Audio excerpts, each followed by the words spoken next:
Always welcome साथियों। Digital class हमेशा आपके साथ। अपनी जनरल नॉलेज की सीरीज चल रही है विद्वानों। यहाँ पर जो भी कंटेंट आपने पढ़ा है और आगे इस वीडियो में पढ़ने वाले हैं, सारे नोट्स पीडीएफ फॉर्मेट में डाउनलोड किए जा सकते हैं। जिस तरह से मैकेनिकल इंजीनियरिंग के सब्जेक्ट कंप्लीट हैं, उनके नोट्स भी आपको पीडीएफ फॉर्मेट में अवेलेबल है। नोट्सों का इस्तेमाल आप बेसिक से लेकर गेट लेवल एग्जामिनेशन तक कर सकते हैं। इससे पिछली वीडियो से साथियों हम पढ़ते आ रहे थे पृथ्वी है, उसके ऊपर कुछ रेंज में इस प्रकार से परतें होती हैं जो अपना अलग नेचर दिखाती हैं। तो इस प्रकार से हम पढ़ते आ रहे थे साथियों। तो उसके बाद अपनी अभी लास्ट परत है एक्सोस्फीयर के नाम से जो जानी जाती है। यहाँ पर आप देख सकते हैं जो ये अपनी एक्सोस्फीयर है, इसको हिंदी में बहिर्मंडल के नाम से जाना जाता है। थर्मोस्फीयर के बाद में लास्ट अपनी एक्सोस्फीयर जो परत है वो मिलती है, और इसके बाद स्पेस होता है जो स्पेस में मिल जाती है। या कहें ग्रेविटी की अंतिम रेंज है, इसके बाद ग्रेविटी असर नहीं करती। यहाँ से गैसें बाहर स्पेस में चली जाती हैं, ग्रेविटी उनको छोड़ देती है, इतना मजबूती से पकड़कर नहीं रखती है। इस वीडियो में शायद हम स्टार्ट कर दें जानना कि क्यों चलती है पवन। इस क्वेश्चन का आंसर आपको मिले। अभी स्टार्ट करते हैं साथियों। यहाँ पर एक्सोस्फीयर से this layer lies above the thermosphere, ये थर्मोस्फीयर के ऊपर वाली जो परत है साथियों वो एक्सोस्फीयर कहलाती है। Extend beyond the thermosphere up to 960 kilometre, जो अपनी लास्ट परत थी साथियों थर्मोस्फीयर की, थर्मोपोज के बाद ये 960 किलोमीटर तक इसकी रेंज में पाई जाती है। इट ग्रेजुअली मर्ज, ये धीरे धीरे विलय हो जाती है साथियों विथ इंटरप्लेनेटरी स्पेस, जो स्पेस है और प्लानटों के लिए स्पेस अवेलेबल है, जहाँ पर आप कह सकते हैं निर्वात है, कुछ भी नहीं है, वहाँ पर जाकर विलय हो जाती है, मिल जाती है। और इसमें टेम्परेचर की रेंज कितनी होती है साथियों? इस परत में आपको टेम्परेचर मिलता है 300 डिग्री से लेकर 1650 डिग्री सेल्सियस। इस लेयर में आपको कुछ गैसें मिलती हैं। This layer contain only traces, कुछ ही गैसों के मॉलिक्यूलों पर असर कर पाती है। ऑफ गैसेज लाइक ऑर्गन, ये oxygen, nitrogen, argon and helium, इन गैसों पर साथियों असर कर पाती है because of the lack of gravity. जो ग्रेविटी है साथियों उस पर उसका असर कम हो जाता है।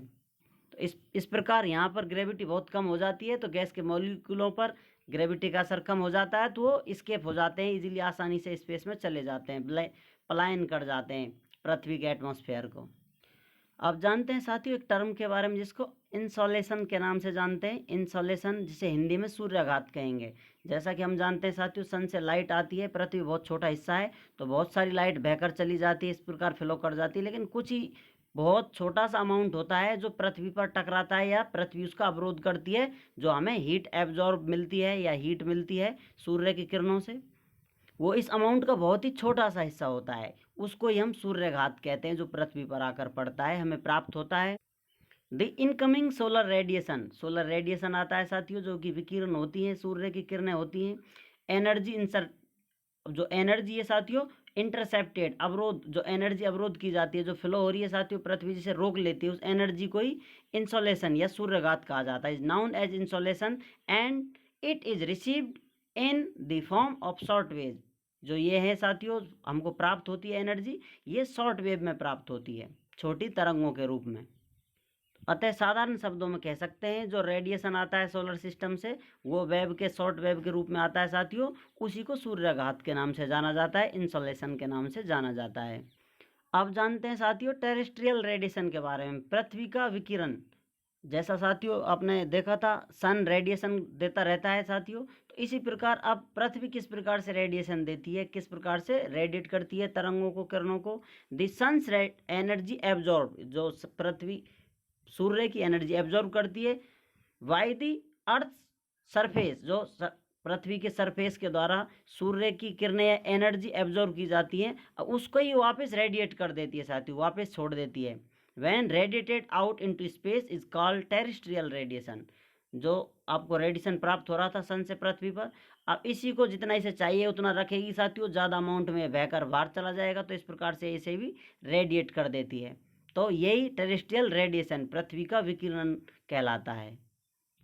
अब जानते हैं साथियों वेदर या मौसम के बारे में। सुनाइए तुम्हारे वहाँ मौसम कैसा है। अक्सर हम बातों में ये बोलते रहते हैं, तो आज मौसम के बारे में जान लेते हैं, मौसम को किस प्रकार से परिभाषित किया जाता है। Weather is the description of the atmospheric conditions of a particular place at a particular time for a short period of time. Short अंतराल के लिए, छोटे समय के लिए जो एटमॉस्फेरिक वायुमंडल है साथियों, उसकी परिस्थिति बताना, उसकी स्थिति बताना।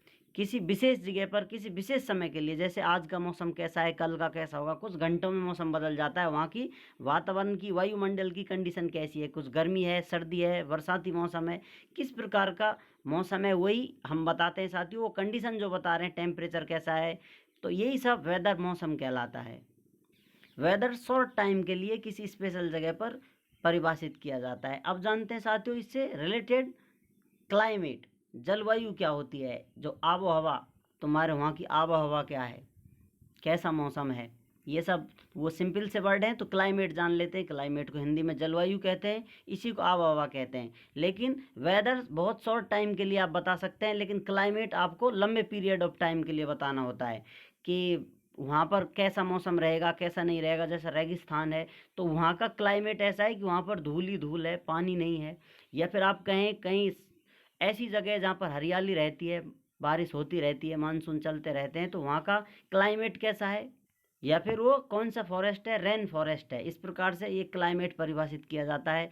Climate is the composite or integrated picture of the weather conditions. जो मौसम अभी आप बता रहे थे, थोड़े समय में कैसा मौसम है, कैसा नहीं है, लेकिन ऐसा ही मौसम कितने लंबे समय तक रहता है, या आप कह सकते हैं एवरेज सिचुएशन, टेम्परेचर की, बारिश की, ये सारी चीज़ें बताई जाएँ तो इस प्रकार का क्लाइमेट है। कुछ सालों के लिए बताया जाता है, 30-35 सालों के लिए। तो लगभग 30 सालों के लिए बताया जाता है साथियों। क्लासिकल पीरियड होता है। किसके द्वारा बताया गया था? WMO के द्वारा बताया गया था। Climate is the composite or integrated picture of the weather conditions over a long period of time. The classical period is 30 years as defined by WMO. WMO के द्वारा परिभाषित कर बताया गया था। 30 जो ईयर होंगी साथियों, उसको क्लासिकल पीरियड के नाम से जाना जाएगा। और ये क्लाइमेट बताएगा आपको किस प्रकार से वहाँ का क्लाइमेट रहा था, क्या चेंज आए थे, किस प्रकार से वहाँ की परिस्थितियाँ रहती हैं।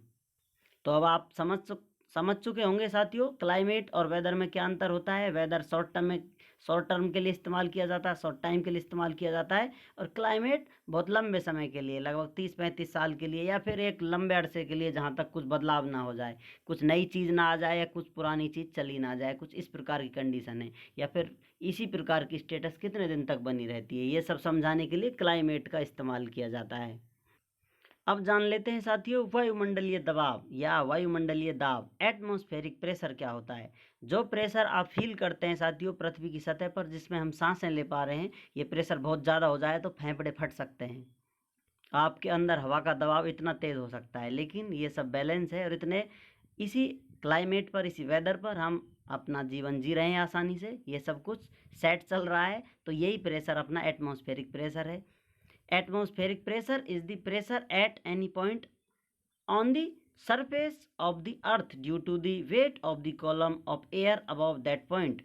जैसा कि हम जानते हैं साथियों, प्रेशर को मेजर करने के लिए आपने फ्लूइड मैकेनिक्स में देखा हो, या फिर कहीं और जगह साइंस के पार्ट में पढ़ा हो। जैसा होता है साथियों, कोई लिक्विड हो या गैस हो, जितना वो कॉलम होता है साथियों, उसकी हाइट होती है, जैसा आप पढ़ते हैं P=ω/H के बराबर होता है, जहाँ पर ये स्पेसिफिक वेट होता है, ये हाइट होती है। तो इस प्रकार से जितनी हाइट होगी साथियों किसी पॉइंट पर, उतना ही प्रेशर होता है। तो डायरेक्ट संबंध होता है हाइट का प्रेशर से। तो इस प्रकार उस कॉलम में जितना वेट है साथियों, उस वेट के बराबर वहाँ पर प्रेशर होता है। Atmospheric pressure is the pressure at any point on the surface of the earth due to the weight of the column of air above that point. उस पॉइंट के ऊपर कितनी हवा है साथियों, उसमें जितना वेट है उसके बराबर वहाँ पर प्रेशर लगता है। तो इसे किस प्रकार मापा जाता है? सी लेवल पर आप जाते हैं साथियों, वहाँ पर इस प्रकार मापा गया था। आप इस प्रकार से मर्क्यूरी भरी हुई थी, उसमें कोई ट्यूब लगाई थी, जो बैरोमीटर बैरोग्राफ हम पढ़ते हैं साथियों, उसमें रेज आता है। इस प्रकार मर्क्यूरी उसमें चढ़ जाता है। उसकी हाइट कितनी होती है साथियों? उसकी हाइट होती है 76 सेंटीमीटर के बराबर। तो इस प्रकार आप देख सकते हैं यहाँ पर ये मर्क्यूरी भरा हुआ है, इसमें कोई आप ट्यूब लगाते हैं, यहाँ पर एटमॉस्फेरिक प्रेशर लग रहा है। इस प्रकार से अब इस ट्यूब में साथियों इतना मर्क्यूरी ऊपर चढ़ जाता है, तो इस पॉइंट पर कितना प्रेशर होगा? इस सेंटीमीटर के बराबर होगा, 76 सेंटीमीटर के बराबर। तो इस प्रकार से आपने पढ़ा होगा साइंस में, मैनोमीटर हम इस्तेमाल करते हैं तो फ्लूइड राइज कर जाता है या डाउन चला जाता है साथियों, ये सारी कंडीशन आती हैं। तो यहाँ पर ये मर्क्यूरी में फिनोमिना देखा गया, 76 सेंटीमीटर राइज मिलता है, तो उसी को इस एटमॉस्फेरिक प्रेशर के बराबर रख दिया जाता है, क्योंकि यहाँ पर सभी जगह एटमॉस्फेरिक प्रेशर है, यहाँ राइज हो रहा है, इसका वेट नीचे लगेगा तो ये वेट भी इसको बैलेंस करेगा, तो यहाँ पर 76 सेंटीमीटर के बराबर। ऊपर प्रेशर को नेग्लेक्ट मान लिया जाएगा क्योंकि बहुत छोटी ये नली या ट्यूब होती है साथियों, तो इस प्रकार से प्रेशर मेजरमेंट किया जाता है। प्रैक्टिकली ये प्रूवन डाटा है। उससे रिलेटेड पॉइंट यहाँ पर है आपके लिए। Standard sea level pressure is 76 centimetre और 29.92 इंचेज ऑन दिस स्केल। कौन सी स्केल है साथियों? जिस स्केल पर आप माप रहे हैं, मेजरमेंट ले रहे हैं। मर्क्यूरी बैरोमीटर इसमें इस्तेमाल किया जाता है। बैरोमीटर प्रेशर मापने के लिए इस्तेमाल की जाने वाली कोई डिवाइस है, उसमें मर्क्यूरी हम इस्तेमाल कर रहे हैं, तो इसलिए मर्क्यूरी बैरोमीटर के नाम से इसे जाना जाता है। तो इस प्रकार से अब आप देखेंगे इस बैरोमीटर को मापने के लिए कुछ यूनिट इस्तेमाल की जाती है, कुछ इंस्ट्रूमेंट इस्तेमाल किए जाते हैं। 1 बार इज डिवाइडेड इनटू 1000 मिलीबार्स। एक बार होती है साथियों 1000 मिलीबार्स के बराबर। मिलीबार्स आर नाउन एज हेक्टोपास्कल्स, और मिनी बारों को हेक्टोपास्कल के नाम से जाना जाता है। Pressure measuring instrument, pressure measuring instrument बहुत सारे हैं साथियों, उनमें से कुछ देख लेते हैं।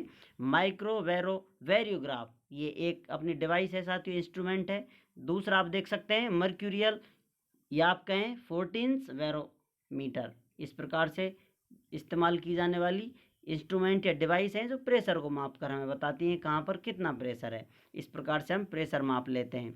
अब आपके लिए और स्पेस अवेलेबल है, कुछ एक्स्ट्रा ऐड करना चाहें तो इस प्रकार से आपको मिलता रहता है। कुछ इंपॉर्टेंट पॉइंट आपको लगता है कुछ रह गया है तो वो भी आप नोट कर सकते हैं।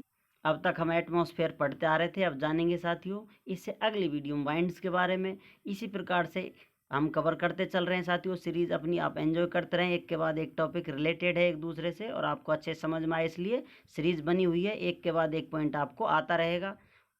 उम्मीद करते हैं साथियों वीडियो में दी गई जानकारी आपको अच्छे से समझ में आई होगी। अभी भी आपका कोई कन्फ्यूजन है तो आप हमसे कमेंट कर पूछ सकते हैं साथियों। आप चाहें तो कांटेक्ट कर सकते हैं, कांटेक्ट लिंक आपको वीडियो डिस्क्रिप्शन में मिल जाएगी। वीडियो को अंत तक देखने के लिए, चैनल को सपोर्ट करने के लिए आपका बहुत बहुत धन्यवाद। मिलते हैं अगली वीडियो में। जय हिंद, वंदे मातरम।